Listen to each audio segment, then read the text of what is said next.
తాడి చెట్టు. తాడి చెట్టు ఉపయోగములు. తాడి చెట్టు కొబ్బరి చెట్టు తర్వాత మానవ జాతికి అత్యంత ఉపయోగకరమైనది. మీరు ఈ వీడియోలో చూస్తున్నదే తాడి చెట్టు. కాయలు కాయును. దీనికి 3, 2, 1 టెంకలు ఉన్న కాయలు కాయును. తాడి చెట్టు ఆకులు ఇంటికి కప్పుగాను, తాటి ఆకులతో చాపలు, బుట్టలు, విసనకర్రలు, గొడుగులుగాను ఉపయోగించేవారు. పూర్వము భోజన హోటల్ వారు పార్సిల్ అంటే బుట్టలో పెట్టి ఇచ్చేవారు. తాటి ఆకులతో చలువ పందిళ్ళు కూడా వేసేవారు. తాటి కమ్మలు తట్టలుగాను, తాటి నారగాను, తాటి పీచును, తాటి ఈనెలను వివిధ రకాలుగా ఉపయోగించేవారు. తాటి టెంకల నుండి మొలిచిన మొక్కలను తేగలుగా తినటకు ఉపయోగము. తాటి పండు పిండి దానిని వరి నూకను బెల్లమును కలిపి రొట్టెలుగా ఉపయోగించెదరు.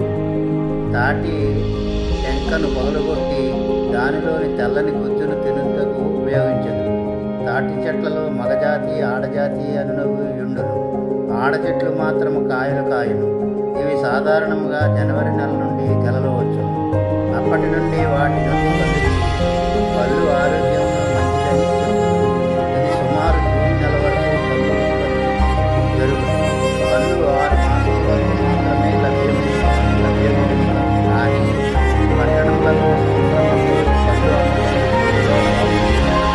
జూలై నెల నుండి డిసెంబర్ నెల వరకు అమ్ముతున్న పళ్ళు సంగతి ప్రజలు తాగేవారు ఆలోచించుకోవాలి. కళ్ళు నుండి తాటి బెల్లము, తాటి పంచదార, తాటి సార, తాటి చిగురు తయారు చేయుదురు.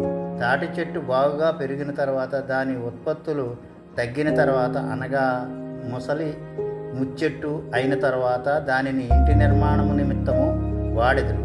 తాటి దూలములు, తాటి వాసములు, తాటి బద్దెలు, కొమరులుగాను ఉపయోగించేవారు. తాటి కలపతో కట్టిన ఇల్లు 100 సంవత్సరములు చెక్కు చెదరకుండా ఉండును. ఇన్ని ఉపయోగములున్న ఈ చెట్లు గట్టుల్లోనూ బంజరు భూముల్లోనూ వాటికి అవే పెరుగును ఉపయోగపడుతున్నవి. తాటి ఉత్పత్తులను ప్రోత్సాహము నిమిత్తము పూర్వపు పశ్చిమ గోదావరి జిల్లా నిడదవోలు నందు సహకార రంగంలో ఒక ఫెడరేషన్ కూడా ఏర్పాటు చేయబడినది. చివరగా తాటి ఉత్పత్తులను కొనండి, వాటిపై ఆధారపడ్డ వృత్తుల వారిని ప్రోత్సహించండి. ప్లాస్టిక్, సిమెంటు, కాంక్రీటు విధానము తాటి చెట్టు ప్రాధాన్యతను క్షీణింపజేయుచున్నవి. సర్వే జనా సుఖినో భవంతు.